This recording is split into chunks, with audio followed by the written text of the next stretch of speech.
Hello अस्सलाम वालेकुम students, this is ताहा शाहिद। बात हो रही है chapter number 7 permutation combination probability की। अब इसके मैं कुछ और सवालात की बात कर रहा हूँ। अब यहाँ पे नंबर्स प्रॉब्लम की बात कर रहा हूँ, जिसके अंदर हमसे कहा जा रहा है how many different natural numbers can B form lying between 1000 and 10,000 out of the following digits. ये डिजिट्स हैं और हमें क्या चाहिए, 1000 और 10,000 जो है दरमियान, इनके दरमियान के नंबर्स। तो हम करेंगे क्या, यहाँ पे 1000 और 10,000 के दरमियान के नंबर देखेंगे। 1000 से बड़ा और 10,000 से छोटा। 1000 से बड़ा नंबर क्या होगा, 101। और 10,000 से छोटा नंबर क्या होगा, 9,999।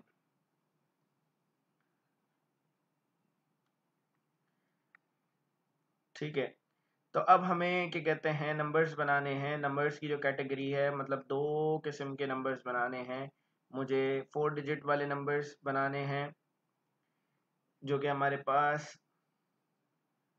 1000 से मतलब 1001 से लेके 9,999। तो इसका मतलब है मुझे जो नंबर्स बनाने हैं उनके डिजिट्स कितने हैं, उनके डिजिट्स हैं 4। तो 4 डिजिट के नंबर्स बनाने हैं मुझे। यहाँ पे 4 डिजिट के नंबर्स बनाने के लिए मैं क्या करूँगा, बस आसान सा काम ये करूँगा कि 4 डब्बे बनाऊँगा, 4 बॉक्स बनाऊँगा। यहाँ पे एक बात का खास ख्याल रखना है, नंबर्स प्रॉब्लम के अंदर हम क्या करते हैं, हम पहली पोजीशन पे कभी भी जो है वो ज़ीरो को नहीं रखते। ज़ीरो के अलावा जितने भी नंबर्स हैं पहली पोजीशन पे रखे जा सकते हैं। मतलब पहली पोजीशन पे 1 रखा जा सकता है, 2 रखा जा सकता है, 5 रखा जा सकता है, 7 और 9। मतलब पहली पोजीशन के लिए कितने उम्मीदवार हैं, 1 2 3 4 5। 5 उम्मीदवार है पहली पोजीशन के लिए। पहली पोजीशन पे आपके पास जो है वो पाँचों में से कोई एक आएगा। सही है, मिसाल के तौर पे यहाँ 1 रख दिया। तो अब दूसरी पोजीशन पे हम 1 रख सकते हैं या नहीं रख सकते। अच्छा, सवाल में ये लिखा होना चाहिए रिपीटेशन अलाउ है या नहीं है। इस सवाल में नहीं लिखा हुआ, तो हम रिपीटेशन को अलाउ कर रहे हैं। रिपीटेशन को अलाउ कर रहे हैं मतलब जो नंबर यहाँ इस्तेमाल हो गया है वो नंबर दोबारा इस्तेमाल किया जा सकता है। मतलब अगली पोजीशन के लिए कितने नंबर रह गए, 0 1 2 5 7 9। कितने नंबर रह गए, 1 2 3 4 5 6। इसी तरीके से अगर 0 यहाँ रख दिया तो अगली पोजीशन पे भी 0 रखा जा सकता है। मतलब अगली पोजीशन के लिए भी उतने ही उम्मीदवार रह जाएंगे 6। और फिर अगली पोजीशन के लिए भी उतने ही उम्मीदवार रह जाएंगे 6। इन सबको आपस में मल्टीप्लाई करा देंगे तो हमारे पास इसका रिजल्ट आ जाएगा। तो ये जाएगा 5 मल्टीप्लाई बाय 6 मल्टीप्लाई बाय 6। ये आ जाएगा हमारे पास 1080 नंबर्स यहाँ पर बन सकते हैं। फिर उसके बाद हम क्वेश्चन नंबर 2 पर आ गए। क्वेश्चन नंबर 2 में हमसे कहा जा रहा है how many 3 digit natural numbers can be from the digit 0 1 2 3 4 5 and 6। Each digit can be used once only. मतलब यहाँ पे रिपीटेशन अलाउ नहीं है। कितने डिजिट के नंबर्स चाहिए, 3 डिजिट्स के। तो 3 डब्बे बनाएंगे यहाँ पे हम, 1 2 3। 3 डब्बे हमने यहाँ पे बना दिए। पहली पोजीशन पे हमारे पास 0 नहीं रखा जा सकता, 0 के अलावा तमाम नंबर्स हम रख सकते हैं। मतलब पहली पोजीशन पे हम 1 रख सकते हैं, 2 रख सकते हैं, 3 4 5 6। मतलब पहली पोजीशन के लिए कितने उम्मीदवार हैं हमारे पास, 6 उम्मीदवार हैं। 1 यहाँ रख दिया तो अगली पोजीशन पे कुछ भी हो जाए 1 नहीं रखा जा सकता। तो फिर हम यहाँ पे क्या करेंगे, अगली पोजीशन पे हमारे पास उम्मीदवार होंगे, 0 शामिल हो जाएगा, 2 3 4 5 6। अगली पोजीशन के लिए भी 6 उम्मीदवार हो जाएंगे। मिसाल के तौर पे 0 को अगर यहाँ रख दिया तो अगली पोजीशन पे हमारे पास कितने उम्मीदवार रह जाएंगे, 5। तो हमारे पास इसका रिजल्ट आएगा 6 5 30 और 30 6 180। हमारे पास इसका रिजल्ट आ जाएगा। फिर उसके बाद नेक्स्ट पार्ट पे चलते हैं। How many of these are odd numbers. Odd numbers की बात हो रही है पार्ट 2 में। कितने ऑड नंबर्स बनाए जा सकते हैं। तो हम यहाँ पे क्या करेंगे, हम यहाँ पे 3 डब्बे बना देंगे। ऑड नंबर्स के लिए हम करेंगे क्या, इन नंबर्स में से ऑड नंबर्स अलग करेंगे। तो ऑड नंबर्स कौन कौन से हैं, 1 है, 3 है, 5 है। तो हमारे पास टोटल 3 ऑड नंबर्स हैं। जब भी ऑड नंबर्स की बात होगी तो हम पहले आखिरी पोजीशन को भरेंगे। आखिरी पोजीशन पे हमारे पास ऑड नंबर्स आएंगे। आखिरी पोजीशन पे 1 3 5 आएगा। मतलब आखिरी पोजीशन के लिए कितने उम्मीदवार हो जाएंगे, 3। 3 में से मिसाल के तौर पे कोई एक मैंने यहाँ रख दिया तो हम मेरे पास से टोटल में से 1 चला गया। मतलब टोटल नंबर हैं 0 1 2 3 4 5 6। अब 1 मैं कहीं भी इस्तेमाल नहीं कर सकता। पहली पोजीशन पे आ जाऊं तो पहली पोजीशन पे 0 भी इस्तेमाल नहीं कर सकता। तो पहली पोजीशन पे 2 3 4 5 6 1 2 3 4 5 उम्मीदवार हो गए। 5 में से एक यहाँ रख दिया तो अगले में कितने रह जाएंगे? 3 4 5 6, मतलब 2 भी हमारे पास से चला गया। अब कितने नंबर्स रह गए हमारे पास? 0 रह गया। 0 को इस्तेमाल नहीं किया रहा तो 0 दूसरी पोजीशन पे इस्तेमाल होगा। 1 2 3 4 5, तो ये जाएगा आपके पास 5 5 25, 25 को 3 से मल्टीप्लाई करा देंगे तो इसका रिजल्ट हमारे पास 75 आ जाएगा। मतलब 75 यहाँ पे नंबर्स बन सकते हैं।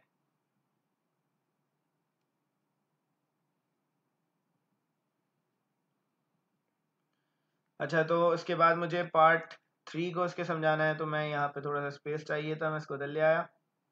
पार्ट 3 की बात हो रही है। पार्ट 3 के लिए हमें क्या करना है? पार्ट 3 में हमें हमसे कहा जा रहा है नंबर ग्रेटर देन 330, 3 डिजिट का नंबर बनाना है जो कि 330 से बड़ा हो। तो हम यहाँ पे क्या कर सकते हैं, जरा बात को समझिएगा। 330 से बड़ा, तो बात को समझना मेरी। यहाँ पे अगर मैं पहली पोजीशन पे 3 रख रहा हूँ तो दूसरी पोजीशन पे 4 आ जाए, दूसरी पोजीशन पे 5 आ जाए, दूसरी पोजीशन पे 6 आ जाए, आने वाला जो नंबर है वो 330 से बड़ा ही होगा। लेकिन अगर दूसरी पोजीशन पे 2 आ जाए, दूसरी पोजीशन पे 1 आ जाए, दूसरी पोजीशन पे 3 आ जाए, तो आने वाले जो नंबर्स हैं वो 330 से छोटे या उसके बराबर होंगे। तो अगर मुझे 330 से बड़ा नंबर चाहिए तो पहली पोजीशन पे अगर 3 आ जाए तो दूसरी पोजीशन पे 4 5 6 आ सकता है, दूसरी पोजीशन पे 2 नहीं आ सकता, 1 नहीं आ सकता, 3 नहीं आ सकता। तो हम यहाँ पे क्या करेंगे, पहली पोजीशन पे हम 3 को रख रहे हैं, तो पहली पोजीशन के लिए एक उम्मीदवार हो गया 3, मतलब पहली पोजीशन पर 3 आ गया। अब रिस्ट्रिक्शन हो जाएगी कि दूसरी पोजीशन पे हमें 3 से बड़ा नंबर चाहिए, क्योंकि हमें 330 से बड़ा नंबर चाहिए।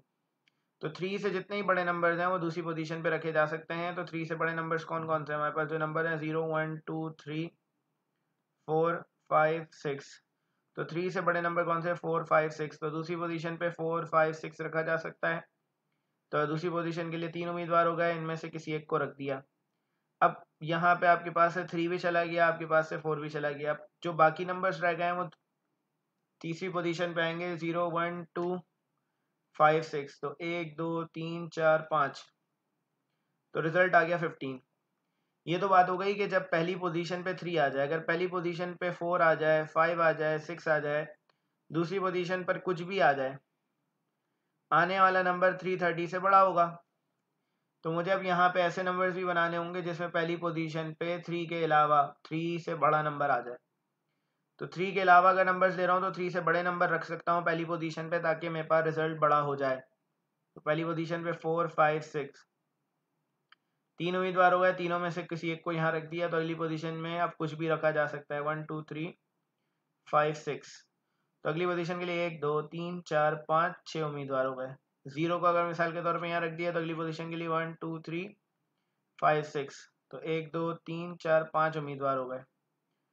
तो ये हो गया हमारे पास 5 6 30, 30 3 90, दोनों वैल्यूज को आपस में ऐड करा देंगे, 15 प्लस 90, तो हमारे पास 105 नंबर्स ऐसे आ जाएंगे जो कि 330 से बड़े होंगे।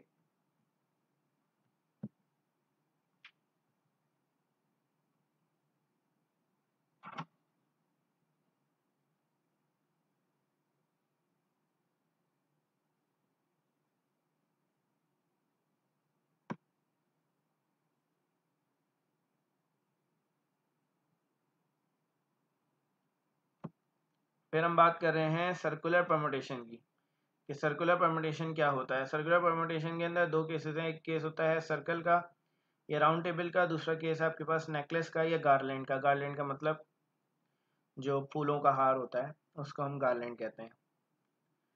सही है। अब यहाँ पे सर्कल आ जाए सवाल में कहीं लिखा हुआ, कहीं पर आ जाए राउंड टेबल लिखा हुआ, तो नंबर ऑफ वेज निकलते हैं n-1 फैक्टोरियल से।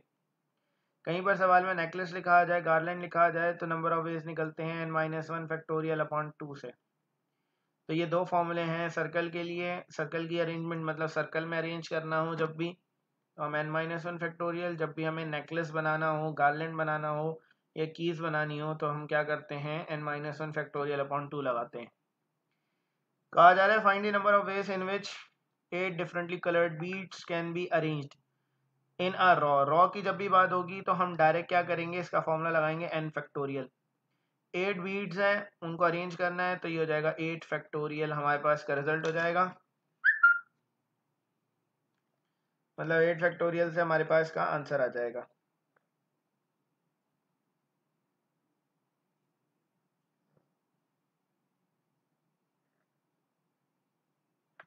तो इसका रिजल्ट हमारे पास आ जाएगा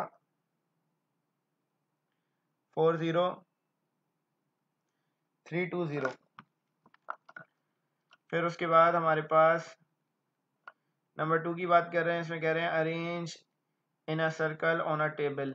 सर्कल की बात आ गई तो फॉर्मूला हो जाएगा n-1 फैक्टोरियल, मतलब 8-1 फैक्टोरियल मतलब 7 फैक्टोरियल, तो ये आ जाएगा 5040। फिर उसके बाद नेकलेस की बात हो गई, नेकलेस के लिए क्या होगा, 8-1 फैक्टोरियल अपॉन 2, तो ये आ जाएगा 7 फैक्टोरियल अपॉन 2।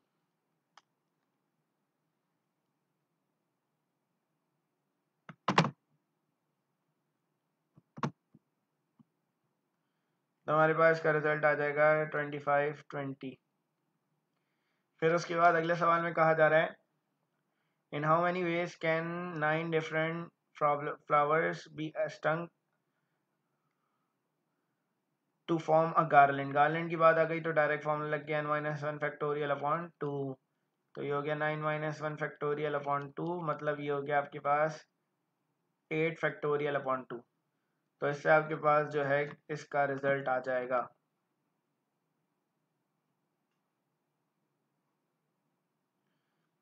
फिर उसके बाद क्या कहते हैं, अगले सवाल की बात हो रही, कह रहे हैं how many ways can 7 boys be seated at a round table so that 2 particular boys are next to each other. Round table की बात हो रही है, सर्कल की बात हो रही है, 7 बॉयज हैं, एक को कह दिया B1, एक को कह दिया B2, एक को कह दिया B3, एक को कह दिया B4, B5 and B6 and B7। बात को गौर से समझना, सर्कल के केस में फॉर्मूला n-1 फैक्टोरियल क्यों होता है। देखो सर्कल में हमें ये नहीं पता होता कि स्टार्ट कहाँ से करना है, एंड कहाँ से करना है, मतलब स्टार्टिंग पॉइंट और एंड पॉइंट नहीं पता होता हमें। अगर मैं बात करूँ रॉ की एक, तो रॉ में मैं ये बता सकता हूँ कि यहाँ से स्टार्ट हो रहा है और यहाँ एंड हो रहा है, या यहाँ से स्टार्ट हो रहा है और यहाँ एंड हो रहा है। लेकिन सर्कल में मैं ऐसा नहीं बता सकता। अब सर्कल में ऐसा नहीं बता सकता तो मैं क्या करूँगा, मैं इन 7 में से एक बॉय जो है वो कुर्बानी देगा। सही है, एक बॉय जो है वो कुर्बानी दे देगा, मतलब B1 जो है वो फिक्स हो जाएगा, एक जगह बैठ जाएगा। वो बैठेगा इसीलिए ताकि ये बता सके काउंटिंग कहाँ से स्टार्ट हो रही है। सही है, करना क्या है, B1 ने कुर्बानी दे दी, B1 काउंटिंग में नहीं आएगा, उसके बाद B2 आ गया, B3 आ गया, B4 आ गया, B5, B6 और B7। कहा जा रहा है next to each other 2 particular boys, दो बच्चे हैं जो बहुत ही बेहतरीन दोस्त हैं, कह रहे हैं बैठेंगे तो साथ बैठेंगे वरना नहीं बैठेंगे। तो ये बात आ गई है टुगेदर की। नेक्स्ट टू ईच अदर का मतलब होता है टुगेदर। टुगेदर का मतलब क्या होता है, टुगेदर का केस मैंने क्या बताया था, जिन वैल्यूज को साथ रखना है उनको बांध दो। मैं कह रहा हूँ B2 और B3 साथ बैठेंगे, कुछ भी हो जाए, इन दोनों को बांध दिया, तो अब ये काउंट होगा 1। अब जितनी वैल्यूज है उनको काउंट कर लो, 1 2 3 4 5। जितनी वैल्यूज काउंट करी उसका फैक्टोरियल, मल्टीप्लाई कराएंगे बॉक्स में जितनी वैल्यूज हैं उसके फैक्टोरियल से। तो बॉक्स के अंदर 2 वैल्यूज हैं तो मल्टीप्लाई करा देंगे 2 फैक्टोरियल से, मतलब 120 मल्टीप्लाई बाय 2, तो रिजल्ट आ जाएगा 240। 240 हमारे पास रिजल्ट्स ऐसे आ सकते हैं जिनमें 2 पर्टिकुलर बॉयज साथ होंगे।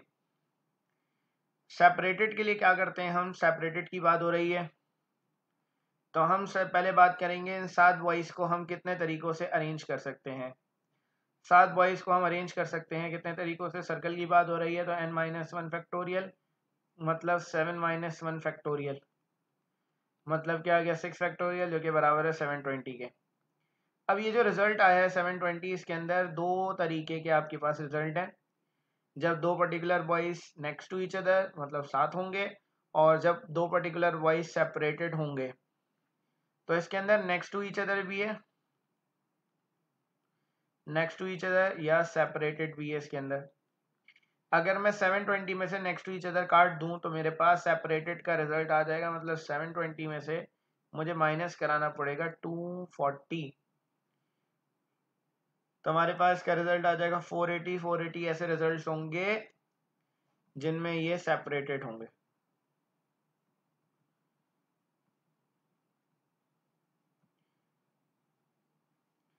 फिर बात हो रही है हमारे पास कॉम्बिनेशन की। परमुटेशन के बाद आती है बात कॉम्बिनेशन की। कॉम्बिनेशन का इस्तेमाल कहाँ किया जाता है? कॉम्बिनेशन का इस्तेमाल किया जाता है सिलेक्शन के लिए। जब भी सिलेक्शन की बात आती है तो हमें कॉम्बिनेशन का इस्तेमाल करना होता है। सवाल में कहीं पर भी आपको लग रहा है कि यहाँ सिलेक्शन की बात हो रही है, वहाँ पे हम क्या करते हैं? कॉम्बिनेशन का इस्तेमाल। फॉर्मूला क्या है? NCR, जो कि बराबर है n factorial upon n minus r factorial into r factorial. जब भी सिलेक्शन की बात आती है तो हम क्या करेंगे? कॉम्बिनेशन का इस्तेमाल करेंगे। जो भी बड़ी वैल्यू होगी वो हमेशा n होगी, जो भी छोटी वैल्यू होगी वो हमेशा r होगी। जब भी सिलेक्शन की बात होगी कॉम्बिनेशन इस्तेमाल करेंगे। जब भी बात होगी कि ऑर्डर मैटर नहीं कर रहा, तब हम क्या करेंगे? कॉम्बिनेशन की बात करेंगे। Find the number of combination, सवाल में तो अब लिख दिया है कि कॉम्बिनेशन निकालने हैं, और the letters of the word, word मतलब लेटर्स दे दिए हैं। टेकिंग 4 एट अ टाइम, मतलब n आपके पास क्या है? कितने लेटर्स हैं? 1 2 3 4 5 6 7। कितने सेलेक्ट करने हैं? 4 सेलेक्ट करने हैं, तो 4 हो गया। तो ये 7C4 हो गया, मतलब 7 factorial upon 7 minus 4 factorial into 4 factorial.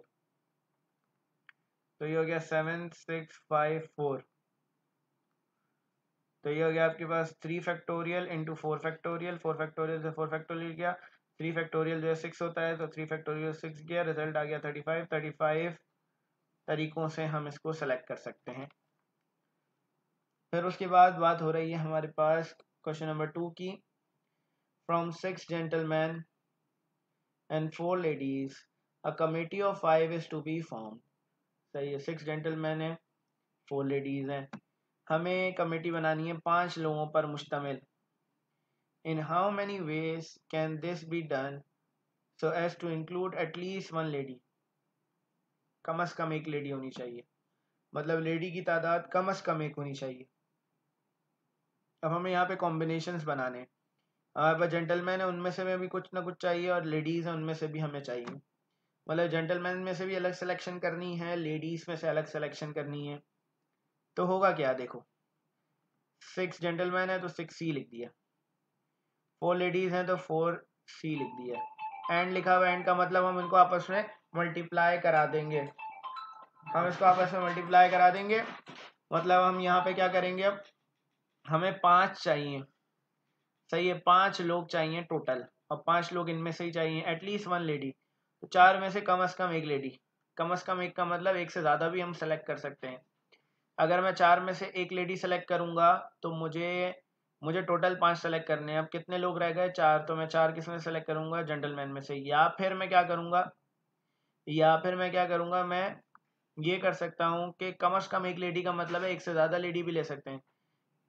या फिर अगर मैं 2 लेडीज ले लूँ, तो अब मुझे जेंटलमैन में से कितने सेलेक्ट करने पड़ेंगे? 3। या फिर मैं क्या कर सकता हूँ कि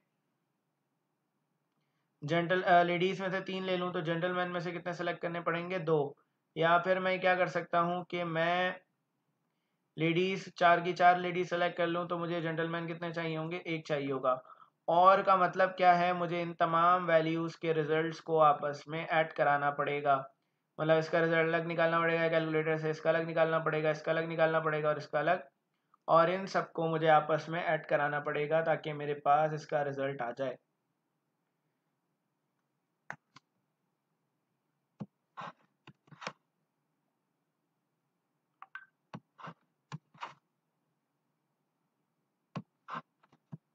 आगे चलेंगे, कुछ और सवालात की बात करेंगे हम यहाँ पर।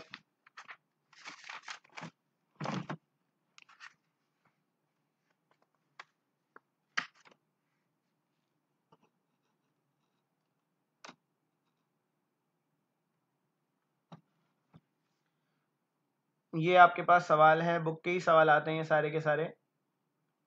सवाल को मैं पढ़ूंगा और फिर मैं समझाऊंगा। In an election 3 candidates are to be selected out of 5। मतलब हमें 5 में से 3 कैंडिडेट सेलेक्ट करने हैं। अ वोटर कैन वोट, मतलब 5 में से 3 कैंडिडेट सेलेक्ट हो सकते हैं। A voter can vote at most as many as the number of candidates to be selected। Voter ज्यादा से ज्यादा कितने वोट्स दे सकता है, जितने कैंडिडेट सेलेक्ट होंगे उतने वोट्स दे सकता है। 3 कैंडिडेट सेलेक्ट हो रहे हैं तो इसका मतलब है वोटर ज्यादा से ज्यादा 3 वोट्स दे सकता है। Determine the number of ways in which a voter can vote. Voter कितने तरीकों से वोट दे सकता है, ये बात हमसे पूछी जा रही है। अब बेटा 5 लोग आपके पास हैं सामने, सही है। अब वोटर जो है वो ज्यादा से ज्यादा 3 वोट्स दे सकता है। सबसे पहली बात ये हो सकता है कि वोटर जो है 5 में से 3 वोट्स दे दे, 5 में से 3 लोगों को वोट्स दे दे, क्योंकि ज्यादा से ज्यादा 3 वोट्स दे सकते हैं।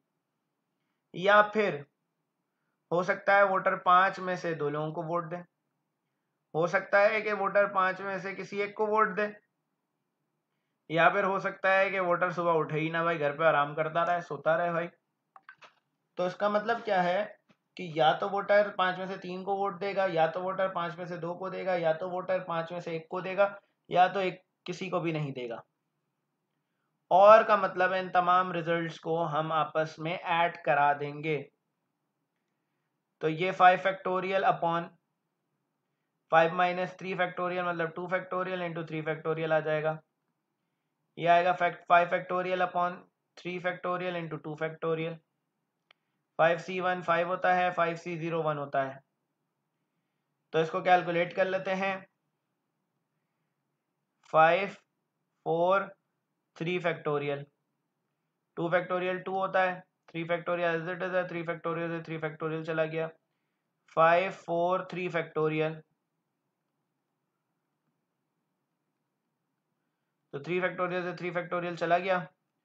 2 1 दा 2 2 2 दा 4, तो ये आ गया 10 प्लस 10 प्लस 6 26। तो हमारे पास रिजल्ट आ गया 26। इसका मतलब क्या है, number of ways in which a voter can vote is 26। मतलब वोटर 26 तरीकों से वोट दे सकता है। बात आपको समझ आ रही होगी।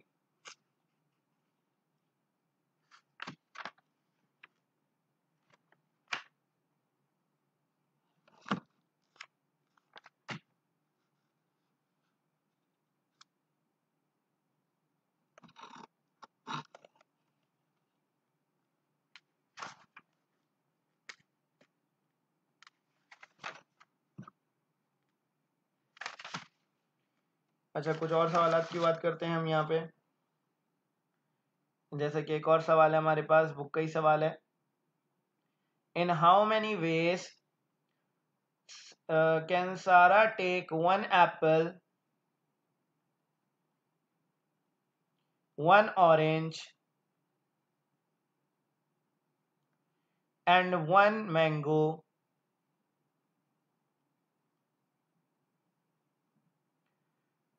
from a basket containing 4 apples, 3 oranges and 5 mangoes।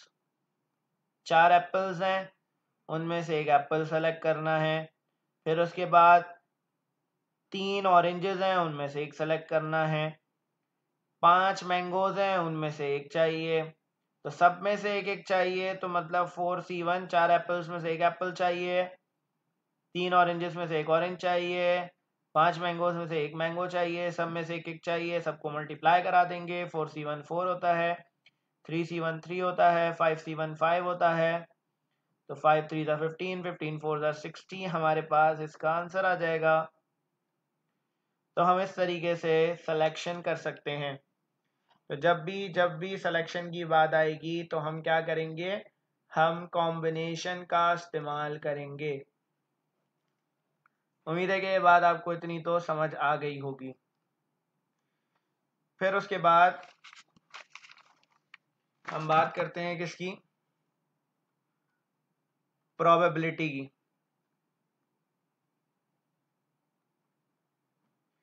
Probability क्या है? प्रोबेबिलिटी है चांसेस, किसी भी चीज के होने के चांसेस, कितने चांसेस हैं किसी भी चीज के होने के, हम ये बात प्रोबेबिलिटी से पता लगाते हैं। प्रोबेबिलिटी का फॉर्मूला है बहुत प्यारा सा, PA is equal to event upon sample space.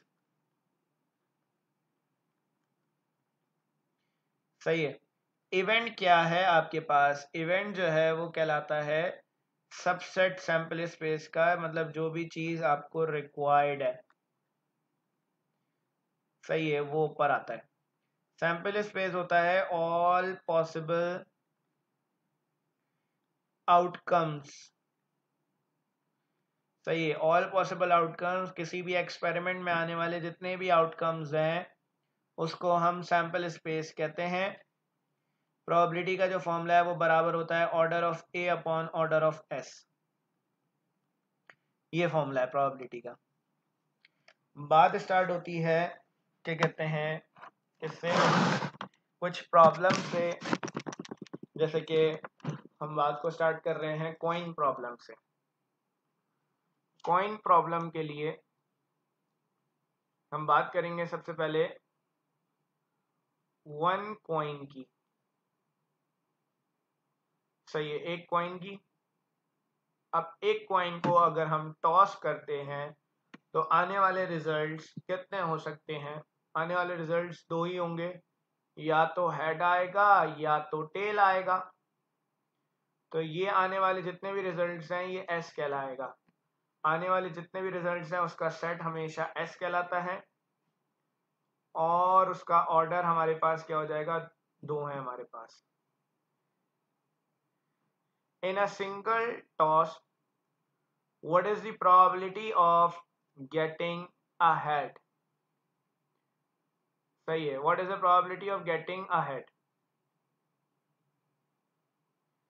Head आने की probability क्या है? तो बच्चों बहुत आसान सा काम है, ऑर्डर ऑफ ए पूछ रहे हैं। सबसे पहले हमें कितने हेड आने की प्रोबेबिलिटी, हेड कितनी जगहों पर आ रहा है, इसमें हेड सिर्फ एक जगह पर है, तो ऑर्डर ऑफ ए क्या हो जाएगा? 1।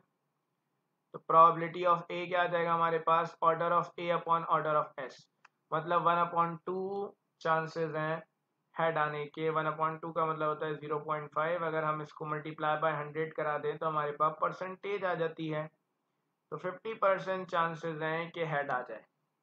इसी तरीके से अगर कहें what is the probability of getting, what is the probability of getting a tail, तो टेल आने की प्रोबेबिलिटी भी क्या होगी? टेल कितनी जगहों पर आ रहा है? टेल सिर्फ एक ही जगह पर आ रहा है, तो उसकी प्रोबेबिलिटी क्या होगी?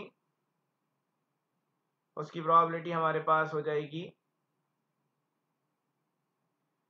1/2, मतलब इसकी प्रोबेबिलिटी भी हमारे पास क्या आएगी? वही आएगी 50%। तो बात आपको यहाँ पे समझ आ रही होगी कि हेड आने की प्रोबेबिलिटी भी 50% है, मतलब 1/2। टेल आने की प्रोबेबिलिटी भी 50% है। इसी तरीके से आगे चलते हैं।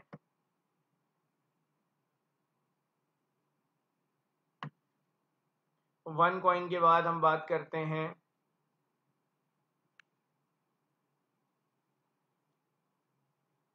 टू कॉइन्स की। दो कॉइन्स को अगर मैं टॉस कर रहा हूं तो मेरे पास कितने रिजल्ट्स आ सकते हैं? हो सकता है दोनों कॉइन्स पे हेड आ जाए, हो सकता है पहले पे हेड आए दूसरे पे टेल आ जाए, हो सकता है कि पहले पे टेल दूसरे पे हेड आ जाए, हो सकता है कि दोनों पे टेल आ जाए। सही है, तो ऑर्डर ऑफ एस निकालने का आसान फॉर्मूला होता है कॉइन्स में 2 की पावर n, मतलब 2 की पावर नंबर ऑफ कॉइन्स। तो दो कॉइन्स के लिए हमारे पास ये रिजल्ट्स आ सकते हैं। तो हमारे पास ऑर्डर ऑफ एस तो बच्चों हो गया 4। अब मुझसे कहा जा रहा है what is the probability of getting two heads. दो हेड्स आने की प्रोबेबिलिटी क्या है? प्रोबेबिलिटी ऑफ ए हमारे पास है, नीचे तो आएगा हमारे पास 4 जो कि सैंपल स्पेस है। हेड, दो हेड्स कितनी जगहों पर आ रहे हैं, दो हेड्स सिर्फ एक ही जगह पर आ रहा है, तो इसका मतलब ऊपर 1 आ जाएगा, तो हेड्स आने की प्रोबेबिलिटी क्या है 1/4। फिर अगर मुझसे कहा जाए कि 1 हेड एंड 1 टेल, एक हेड एक टेल आने की प्रोबेबिलिटी क्या है, तो बेटा यहाँ पे नीचे मैं इसको प्रोबेबिलिटी ऑफ बी कह देता हूँ, नीचे तो 4 ही रहेगा, एक हेड एक टेल कितनी जगहों पर आ रहे हैं, यहाँ पे भी एक हेड एक टेल है और यहाँ पे भी एक हेड एक टेल है, मतलब दो जगहें ऐसी हैं जहाँ पे एक हेड एक टेल है, तो इसका मतलब ऊपर 2 आ जाएगा, मतलब 1/2 जो है वो चांसेस होंगे एक हेड एक टेल आने के। इसी तरीके से अगर हम आगे चलें तो बात हो रही है एटलीस्ट 1 टेल, कम से कम एक टेल आने की प्रोबेबिलिटी क्या है, नीचे तो 4 आएगा, कम से कम एक टेल आने की, तो कम से कम एक टेल कितनी जगहों पर आ रहा है, यहाँ पे भी एक टेल है, मतलब एक टेल, कम से कम एक टेल का मतलब है एक से ज़्यादा भी हो सकते हैं, तो यहाँ पे भी एक टेल है कम से कम, यहाँ पे भी है और यहाँ पे भी है, 3 जगहों पर टेल आ रहे हैं कम से कम, तो इसका मतलब है 3/4। तो एटलीस्ट 1 टेल का मतलब क्या होता है, ऐसी वैल्यू जिनमें टेल आ रहा है, सही है, तो हमारे पास का रिजल्ट ये आ जाएगा। फिर उसके बाद बात आती है 3 कॉइन्स की, 3 कॉइन्स की बात आती है, ऑर्डर ऑफ एस क्या होगा, हो सकता है कि तीनों पे हेड आ जाए, हो सकता है पहले पहले दो पे हेड आए, तीसरे पे टेल आ जाए, हेड टेल हेड आ जाए, या टेल हेड हेड आ जाए, या फिर क्या हो सकता है दो टेल आ जाए एक हेड आ जाए, या फिर हो सकता है टेल हेड टेल आ जाए, या फिर हो सकता है हेड टेल टेल आ जाए, या फिर हो सकता है कि तीनों पे टेल आ जाए। कितने रिजल्ट्स हैं, 1 2 3 4 5 6 7 8 रिजल्ट्स आ गए, जिसको ऑर्डर ऑफ एस हम क्या कह सकते हैं 2n, मतलब 2 3। जब भी हम कॉइन को 3 टाइम्स टॉस करेंगे तो हमारे पास प्रोबेबिलिटी के सवाल ऐसे हो सकते हैं, हो सकता है सवाल में बोले 2 हेड्स एंड 1 टेल के आने की प्रोबेबिलिटी क्या है, तो 2 हेड्स एंड 1 टेल, दो हेड्स और एक टेल, यहाँ पे भी दो हेड्स एक टेल है, यहाँ पे भी दो हेड्स एक टेल है, यहाँ पे भी दो हेड्स एक टेल है, तो 1 2 3 तीन ऐसी वैल्यूज हैं जिनमें दो हेड्स एक टेल है, तो इसका मतलब है इसका आंसर हो जाएगा 3/8। इसी तरीके से अगर मुझसे कोई कहे एटलीस्ट 1 हेड, सही, कम से कम एक हेड आए, तो नीचे तो हमारे पास आ जाएगा 8, कम से कम एक हेड, मतलब ऐसी वैल्यूज जिनमें हेड आ रहे हैं कम से कम एक हेड का मतलब, जब भी एटलीस्ट की बात होती है ना तो हम क्या करते हैं टोटल में से 1 माइनस करा देते हैं, तो हमारे पास डायरेक्ट रिजल्ट आ जाता है ऊपर वाली वैल्यू का, मतलब 7। आप खुद देखें, कम से कम एक हेड का मतलब एक से ज़्यादा भी हो सकते हैं, इसमें हेड्स हैं, इसमें हेड्स हैं, इसमें है, इसमें है, इसमें है, इसमें है, इसमें है, एक ऐसी वैल्यू है जिसमें हेड नहीं है, तो इसका मतलब है इसको छोड़ के बाकी तमाम वैल्यूज, तो 7/8 इसका आंसर आ जाएगा। तो एटलीस्ट 1 हेड, इसी तरीके से एटलीस्ट 1 टेल की बात करेंगे तो हमारे पास एक ऐसी वैल्यू है जिसमें टेल नहीं है, हेड हेड हेड, तो इसका आंसर भी 7/8 होगा। तो इस तरीके से हम कॉइन्स की प्रोबेबिलिटी निकालेंगे। कॉइन्स की प्रोबेबिलिटी के बाद हमसे बात करते हैं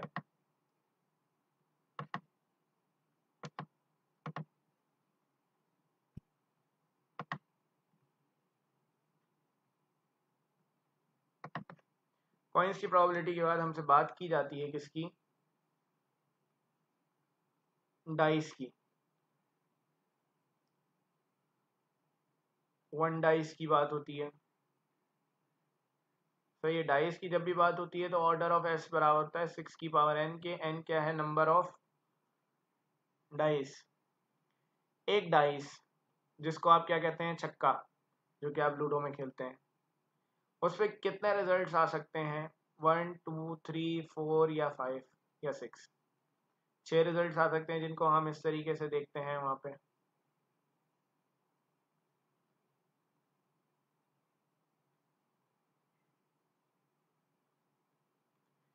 सही है, तो एक डाई को रोल करने पे, डाइस लिखा हो या डाई लिखा हो, दोनों का मतलब एक ही है। सही है, एक डाई को रोल करने पे हमारे पास जो रिजल्ट्स आ सकते हैं टोटल, वो 6 रिजल्ट्स आ सकते हैं। फिर उसके बाद का सवाल ऐसे आ जाता है, what is the probability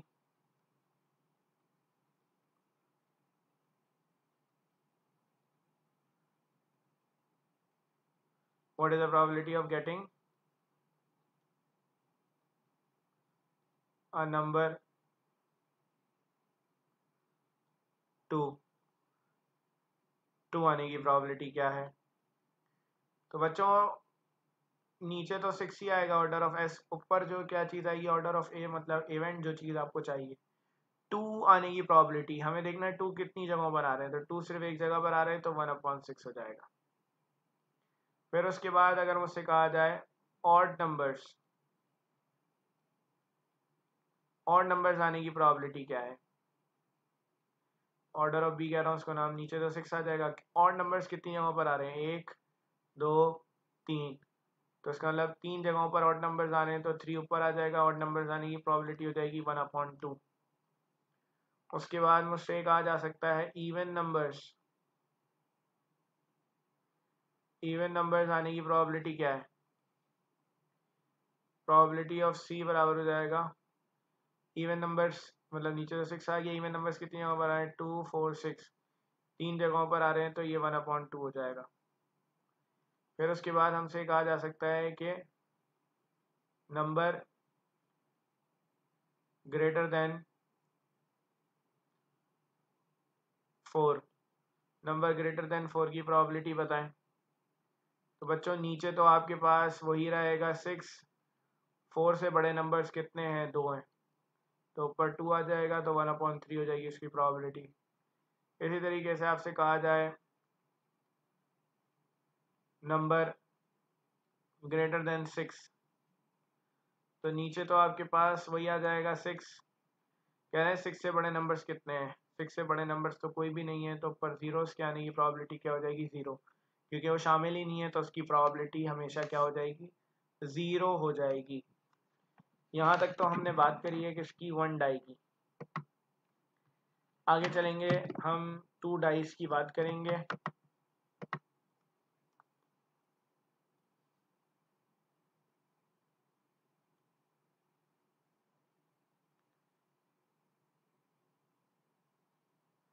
to dice की बात हो रही है, तो 2 डाइस के लिए हमारे पास ऑर्डर ऑफ एस जो है वो एस की पावर 2 है, मतलब रिजल्ट्स कितने आएंगे? 36 रिजल्ट्स आएंगे। 36 रिजल्ट्स के लिए हम क्या करते हैं भाई? ऑर्डर ऑफ मतलब एस बनाते हैं हम यहाँ पे।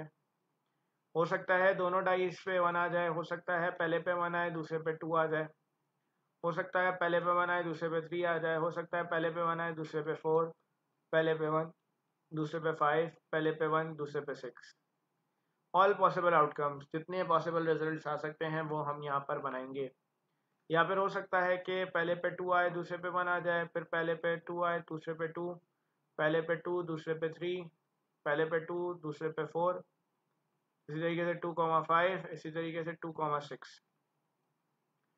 फिर उसके बाद 3,1, 3,2, 3,3, 3,4, 3,5 and 3,6, 4,1, 4,2, 4,3, 4,4, 4,5, 4,6, 5,1, 5,2, 5,3, 5,4, 5,5, 5,6, 6,1, 6,2, 6,3, 6,4, 6,5, 6,6। तो ये टोटल 36 रिजल्ट्स इस तरीके से आपको बनाने पड़ेंगे। ये नहीं बनाएंगे तो आप ऐसा सवाल सॉल्व नहीं कर पाएंगे। इसका सवाल आपके पास क्या आ सकता है, 2 dice are rolled simultaneously, what is the probability that, number 1 है what is the probability of that a double of any kind is obtained.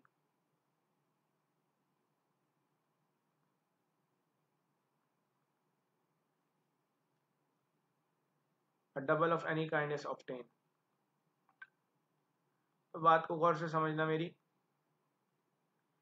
नीचे तो हमारे पास बच्चों आएगा 36, ऊपर हमारे पास क्या आएगा, डबल ऑफ एनी काइंड का मतलब डबल हो किसी भी चीज का, मतलब दो वैल्यूज हैं, दोनों में से एक का डबल मौजूद होना चाहिए। 1 का डबल 2 होता है, 2 का डबल 4 होता है, 3 का डबल 6 होता है। यहाँ पर आओ, ये रहा 1 का डबल 2, एक वैल्यू हो गई। फिर उसके बाद 2 का डबल क्या होता है 4, एक वैल्यू हो गई। 1 का डबल होता है 2, एक ये वैल्यू हो गई। फिर उसके बाद हमारे पास 3 का डबल क्या होता है 6, सही है। 2 का डबल होता है 4, यहाँ पे डबल ऑफ एनी काइंड का मतलब ये दोनों में से किसी एक का डबल होना चाहिए। फिर उसके बाद आ जाओ, तो 3 का डबल 6 हो जाएगा, मतलब 1 का डबल 2, 1,2 आ रहा है तो 2,1 भी आएगा, 2,4 आ रहा है तो 4,2 भी आएगा, 3,6 आ रहा है तो 6,3 भी आएगा। मतलब 6 ऐसी वैल्यूज हैं जिनमें डबल आ रहा है रिजल्ट। तो इसकी प्रोबेबिलिटी क्या हो जाएगी, इसकी प्रोबेबिलिटी 1/6 हो जाएगी।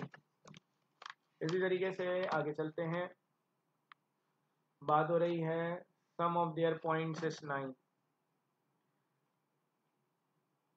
सम is 9, sum of their points is 9, मतलब प्रोबेबिलिटी निकालनी है, ऐसे नंबर्स उठाने हैं जिनका सम 9 हो।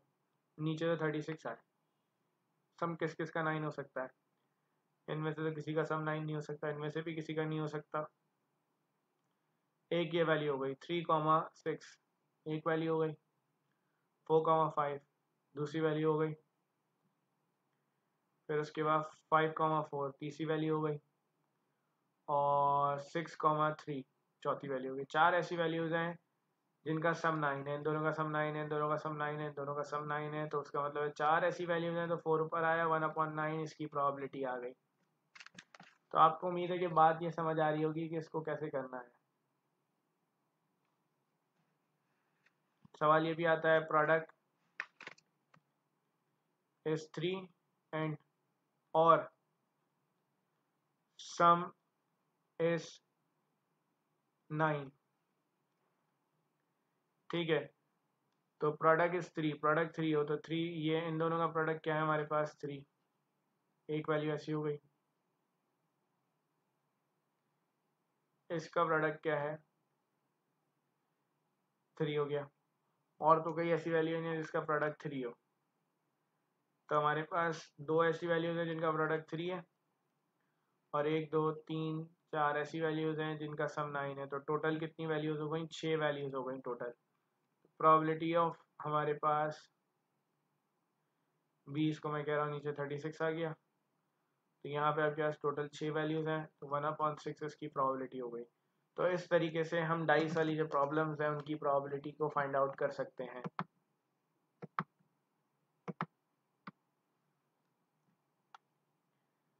डाइस के बाद मैं बात करूंगा अगली चीज की,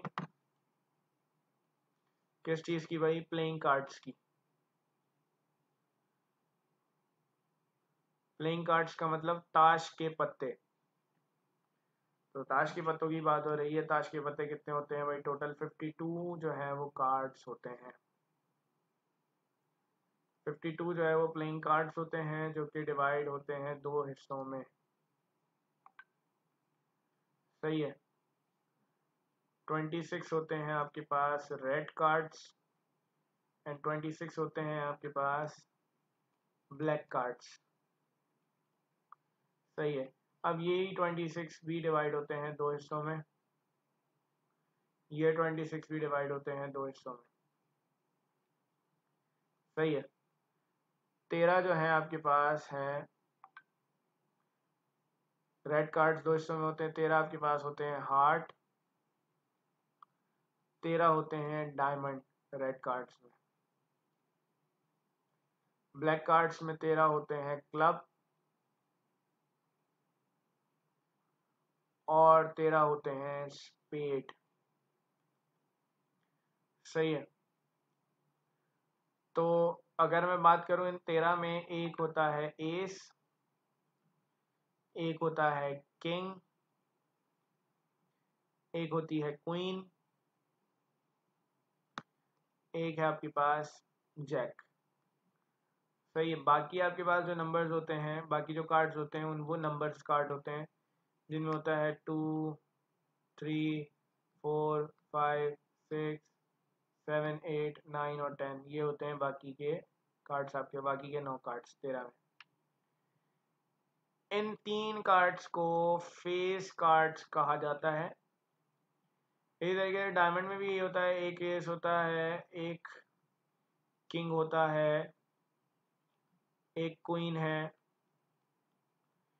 एक आपके पास जैक है। बाकी आपके पास 2, 3, 4, 5, 6, 7, 8, 9, 10 तक जो है वो आपके पास नंबर वाले कार्ड्स हैं। इसमें भी यही होता है और इसमें भी यही होता है। मतलब सबके अंदर जो है वो एक एस होता है, सबके अंदर एक किंग होता है, सबके अंदर एक क्वीन होता है और सबके अंदर एक जैक होता है। तो टोटल आपके पास जो एस हैं वो 4 हैं। टोटल आपके पास किंग क्वीन जो है वो 4 हैं, 4 आपके पास किंग है और 4 आपके पास जैक है टोटल। सही है। अब प्रोबेबिलिटी की बात हो रही है।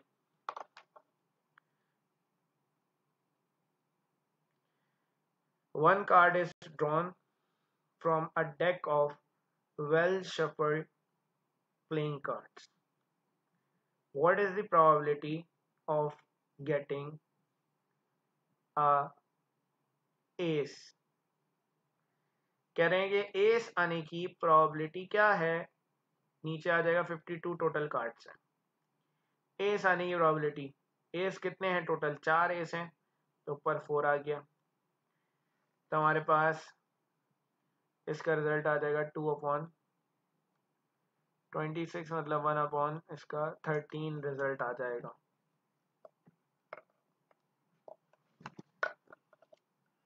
इसी तरीके से अगर मुझसे कहा जा रहा है what is the probability of getting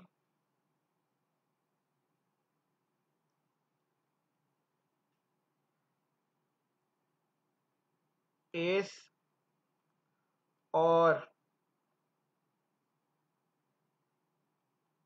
diamond. कुछ टीचर्स इन सवालात को लॉ ऑफ प्रोबेबिलिटी से सॉल्व कराते हैं, एडिशन लॉ ऑफ प्रोबेबिलिटी से, लेकिन मैं इसको वैसे नहीं सॉल्व कराता। मैं कहता हूँ काम बहुत आसान है, इसको आसान तरीके से ही किया जाए। नीचे 52 आ गया। एस और डायमंड, एस कितने हैं टोटल, 4। डायमंड की बात आ जाए तो डायमंड कितने आपके पास, 13 हैं, जिसमें एक शामिल है एस। तो जो 4 एस हैं उनमें ये एस तो शामिल है, तो इस एस को छोड़ दिया। अब कितने कार्ड्स रह गए डायमंड के, क्योंकि एस इसमें शामिल हो गया है। डायमंड के कितने कार्ड्स रह गए आपके पास, 12 रह गए। बीच में और लगा हुआ है तो दोनों को ऐड करा दें, 4 + 12, तो हमारे पास 16/52 आ गया। तो 4/13 हमारे पास का रिजल्ट आ गया। इसी तरीके से अगर कहते हैं कि फेस कार्ड के आने की प्रोबेबिलिटी क्या है, तो फेस कार्ड के लिए क्या होगा भाई, नीचे तो 52 आ गया। टोटल फेस कार्ड कितने हैं, क्वीन, किंग और जैक फेस कार्ड कहलाते हैं। तो टोटल कितने फेस कार्ड्स हैं हमारे पास, 12। तो हमारे पास का रिजल्ट आ जाएगा 3/13। तो इस तरीके से कार्ड प्रॉब्लम को सॉल्व करेंगे हम।